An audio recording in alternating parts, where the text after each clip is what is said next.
এই এক দফার আন্দোলনের মূল বিষয়ই ছিল সরকারের পতন। তো আমরা সেদিন থেকেই মূলত সরকারের পতনের আন্দোলনে ছিলাম।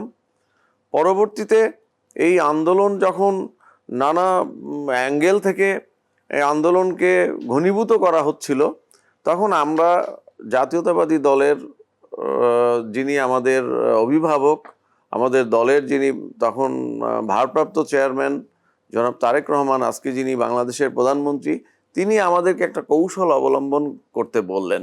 সেটি হলো, যেহেতু এর আগেও কয়েকটি আন্দোলন ব্যর্থ হয়েছে, যে এই আন্দোলনকে আমরা যেন জনগণের আন্দোলন হিসেবে দাঁড় করাতে পারি এবং জামাত বিএনপি ট্যাগ দিয়ে যাতে এই আন্দোলনকে সরকার নস্যাৎ করতে না পারে, সেজন্য আমাদেরকে বলা হয়েছিল যে আমরা যেন পেছনে থেকে আমাদের জুনিয়র যারা অপেক্ষাকৃত কম পরিচিত তাদেরকে সামনে দিই, আমাদের বি টিম, আমাদের সি টিমকে যেন আমরা সামনে দিই।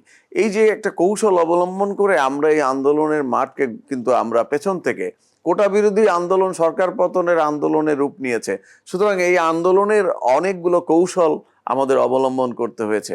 তো আমরা পেছন থেকে নেপথ্য শক্তি হিসেবে আমরা যোগান দিয়েছি। আমাদের ছোট ভাইয়েরা, আমাদের পরবর্তী প্রজন্মের যারা নেতৃত্ব দিতে এসেছে, তারা এই আন্দোলনটাকে মূলত ফ্রন্ট ফাইটার হিসেবে তারা কিন্তু নেতৃত্ব দিয়েছে।